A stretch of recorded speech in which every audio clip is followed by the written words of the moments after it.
Hello everyone, welcome back to Reframe Lives with Priya. People pleaser कौन होते हैं ये पीपल प्लीज़र? कहाँ से आते हैं जो सबको खुश करने में लगे रहते हैं, सबकी हाँ में हाँ मिलाते हैं, किसी का अपोज नहीं करते, किसी को ना नहीं कह पाते। हम अक्सर ही इन लोगों के बारे में स्टेटमेंट्स देते हैं कि I am not a people pleaser, I am a straight person. जो भी मेरे मन में होता है मैं स्ट्रेट फॉरवर्ड बोल देता हूँ या बोल देती हूँ। मैं उसकी जैसी नहीं या उसके जैसा नहीं हूँ जो सबकी हाँ में हाँ मिलाएं। लेकिन क्या कभी हमने ये समझने की कोशिश की कि आखिर वो ऐसे क्यों बन जाते हैं और ऐसे क्यों हैं? मेरे एक वीडियो में मैंने बच्चों के बारे में बात की थी और उसी बात को आगे बढ़ाते हुए कि एक बच्चे का जो बिहेवियर होता है वो अपने आसपास के एनवायरनमेंट या सर्कमस्टांसेस पर डिपेंड करता है। ये जो पीपल प्लीजर होते हैं ये कहीं ना कहीं अपने बचपन में neglection, comparison, sibling competition, lack of affection, love, care या ऐसी बहुत सारी चीज़ों से गुजरे होते हैं। हमारे लिए ये कहना बहुत आसान होता है कि हमने तो सबको बराबर प्यार दिया या बराबर किया, लेकिन जब हम अपने बच्चों को एक दूसरे से कंपेयर करना शुरू कर देते हैं, फॉर एग्जांपल हाइट को लेके, वेट को लेके, कॉम्प्लेक्शन को लेके, पढ़ाई को लेके, ऐसी बहुत सारी चीज़ों को लेके हम कैजुअली कह जाते हैं कि ये तो बहुत अच्छा है, वो अच्छा नहीं है, ये तो बहुत गोरा है, वो उतना गोरा नहीं है, इसकी हाइट अच्छी है, उसकी इतनी नहीं है, ये बहुत फिट दिखती है जो भी, और वो ओवरवेट है। हमें ऐसा लगता है कि ये हम उनकी भलाई के लिए कह रहे हैं या ये बहुत ही नॉर्मल चीज़ें हैं। लेकिन एक बार बोली हुई बात नॉर्मल हो सकती है, लेकिन उसी बात को अगर आप बार बार उसको बोलते रहें तो कहीं ना कहीं एक छोटे से मन पे, एक छोटे से बच्चे के दिमाग पे ये चीज़ें गहरा असर छोड़ती हैं।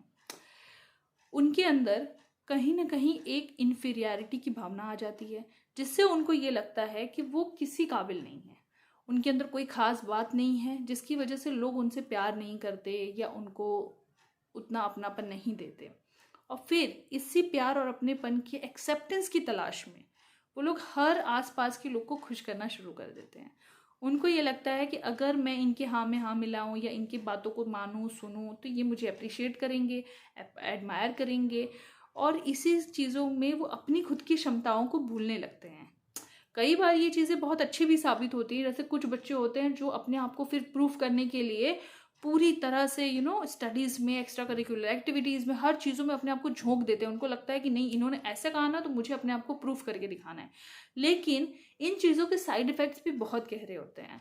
जब एक बच्चा 8 साल, 10 साल, 6 साल, 12 साल, 14 साल की उम्र में हो और वो बार बार इस तरह के कंपैरिजन या कंपटीशन से गुजरे, या उसको ये लगे कि मेरे पेरेंट्स जो हैं वो मुझे उतना प्यार या मुझे उतना पसंद नहीं कर रहे हैं या उतना सपोर्ट नहीं करते, तो हालांकि पेरेंट्स ये जानबूझ के नहीं करते, क्योंकि ये हमारा नेचर होता है। हमने पहले से बहुत सालों से हम यही सब देखते आए हैं कि कंपैरिजन और ये, और हम उसको कैजुअल समझते हैं, इसलिए हम बातों बातों में कह जाते हैं। हम उसके इम्पैक्ट का हमको पता ही नहीं होता कि वो कितना गहरा इम्पैक्ट छोड़ेगा।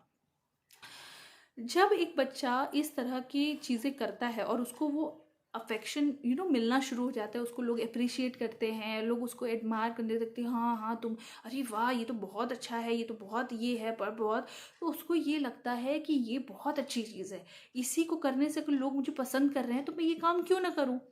और एक ही काम अगर आप बहुत टाइम तक लगातार करते रहेंगे तो वो आपकी आदत बन जाती है, और बहुत सालों तक आपकी जो आदतें होती हैं वही आपका बिहेवियर बनती है। तो ये जो पीपल प्लीज़र वाली जो इमेज है वो इनके अंदर यहीं से आती है। अगर बड़े होने के बाद भी वो चाहें भी कि वो खुद को बदल दें, और लोग उनका फ़ायदा उठा रहे हैं या उनको जब ज़रूरत होती है तब लोग नहीं होते, लेकिन वो सबके लिए हमेशा अवेलेबल रहते हैं, तो भी वो चाह के भी खुद को बदल नहीं पाते। क्यों? इसलिए क्योंकि उनका जो बिहेवियर पैटर्न बन चुका है वो उसको चेंज नहीं कर पाते। उनको ये लगता है कि अगर वो चाहें भी ना, उनको समझ में तो आ जाता है कि मैं गलत ट्रैक पे हूँ, लेकिन क्योंकि वो केयर करना, लोगों की हाँ में हाँ मिलाना, उनको खुश करना, वो उनका बिहेवियर बन चुका है। उनको ऐसा लगता है कि मैं किसी को दुखी नहीं कर सकता अब, या दुखी नहीं कर सकती।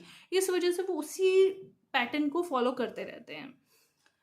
और जब ये बच्चे उस टेंडर एज में होते हैं और इन सारी चीज़ों से वो गुजरते हैं और एक्सेप्टेंस की तलाश में रहते हैं, तो उनके अंदर ये जो लैक ऑफ कॉन्फिडेंस, इन्फीरियरिटी, ये सारी जो भावनाएं उत्पन्न होती हैं, उन भावनाओं का बहुत सारे आसपास के गलत लोग फ़ायदा भी उठाते हैं। क्योंकि उनको ये चीज़ समझ में आ जाती है कि इस बच्चे के अंदर मतलब ये अंदर अंदर इसके अंदर चल रहा है, ठीक है। वो उसको नकली प्यार, अपनेपन और दुलार और इन सारी चीज़ों का हवाला देके और फिर उसका फ़ायदा उठाते हैं गलत तरीके से। जैसे कि आपको भी पता है, हम सब जानते हैं, child abuse, child molestation peak पे है इस वक्त। हर बच्चा हर टाइम कभी ना कभी इन चीज़ों से गुजरा होता है, इर्रिस्पेक्टिव ऑफ जेंडर। गर्ल्स का रेशियो ज़्यादा है, बॉयज़ का थोड़ा कम है, लेकिन होता सबके साथ है। तो ये जो सारी चीज़ें हैं, ये उस बच्चे को और भी ज़्यादा अकेलापन से जुझाने पे मजबूर कर देती हैं, क्योंकि उसको ये लगता है कि पहले तो मतलब उसको इनसिक्योरिटीज़ डेवलप हो जाती हैं लोगों के प्रति, वो जल्दी किसी पे विश्वास भी नहीं कर पाता, और उसके बाद उसको ये जो प्यार और ये सारी चीज़ें उससे थोड़ी सी ना एक दूरी सी बढ़ जाती है कि इसके लिए मैंने ये किया और मेरे साथ कुछ गलत हुआ। फिर वो कहीं ना कहीं उसके अंदर एक चाइल्डहुड ट्रॉमा जो होता है वो डेवलप हो जाता है, जो कई सालों तक उसके साथ ही रहता है। इवन जो वो बड़ा हो जाता है, अब ज़रूरी नहीं है कि इस एक ही चीज़ में जो हुआ है वो हर चीज़ में मतलब एक ही जगह पे दिखे। वो आपको हर चीज़ दिखेगी, उसकी पेरेंटिंग पे दिखेगी, उसकी मैरिड लाइफ पे दिखेगी, उसकी खुद की सोच समझ पे दिखेगी, उसकी बातों में झलकेगी। एक काइंड ऑफ रिबेल आ जाता है उसके अंदर। तो जब भी हम कैसे किसी भी ऐसे इंसान से मिलते हैं या हम अपने आसपास देखते हैं, तो उनको प्लीज़ समझने की कोशिश कीजिए।